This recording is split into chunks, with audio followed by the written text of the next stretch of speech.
Morning, ಶುಭೋದಯ.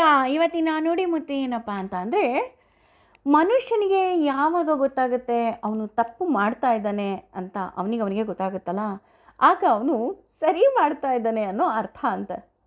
ಅದೇ ರೀತಿ ಅವನಿಗೆ ಗೊತ್ತಾಗುತ್ತೆ ನಾನು ತಪ್ಪು ದಾರಿಯಲ್ಲಿ ಹೋಗ್ತಾ ಇದ್ದೀನಿ ಅಂತ ಅಂದಾಗ ಆ ತಪ್ಪು ದಾರಿ ಮುಚ್ಚಿ ನೂರಾರು ಸರಿಯಾದ ದಾರಿಗಳು ಅವನಿಗೋಸ್ಕರ ತೆರೆದುಕೊಳ್ಳುತ್ತಂತೆ.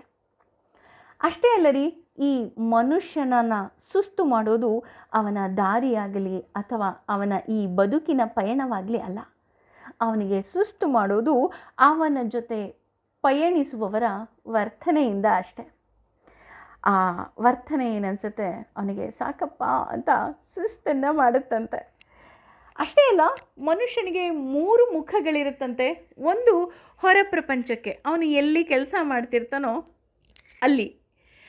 ಇನ್ನೊಂದನೇದು ಮನೆಯಲ್ಲಿ, ಅವನು ಅವರ ಬಂಧುಗಳ ಜೊತೆ, ಬಂಧು ಬಾಂಧವರ ಜೊತೆ ಹೇಗಿರ್ತಾನೆ ಅನ್ನೋದು 2ನೇ ಮುಖ ತೋರಿಸಿದ್ರೆ, ಈ 3ನೇ ಮುಖವನ್ನು ಅವನು ಯಾರಿಗೂ ತೋರಿಸೋದೇ ಇಲ್ವಂತೆ. ಆ 3ನೇ ಮುಖ ಅವನು ಧ್ಯಾನಕ್ಕೆ ಕುಳಿತಾಗ ಹಾಗೂ ಕನ್ನಡಿಯ ಮುಂದೆ ಒಬ್ಬನೇ ನಿಂತಾಗ ಆ 3ನೇ ಮುಖ ತೆರ್ಕೊಳ್ಳುತ್ತಂತೆ. ಆ 3ನೇ ಮುಖದಲ್ಲಿ ಇರೋರೇ ನಿಮ್ಮ ಬೆಸ್ಟ್ ಫ್ರೆಂಡ್. ಹಾಗಾಗಿ ಆ ನಿಮ್ಮ ಬೆಸ್ಟ್ ಫ್ರೆಂಡ್ನ ದಿನಕ್ಕೊಂದ್ಸಲನಾದ್ರು ಮಾತಾಡಿಸಿ ಅವರನ್ನು ತುಂಬ ಚೆನ್ನಾಗಿ ನೋಡ್ಕೊಳ್ಳಿ. ಐ ಹೋಪ್ ನಿಮ್ಮ ಬೆಸ್ಟ್ ಫ್ರೆಂಡ್ಗೆ ನನ್ನ ಕಡೆಯಿಂದ ಹಾಯ್ ಹೇಳಿ. ಎಲ್ಲರಿಗೂ ಥ್ಯಾಂಕ್ ಯು.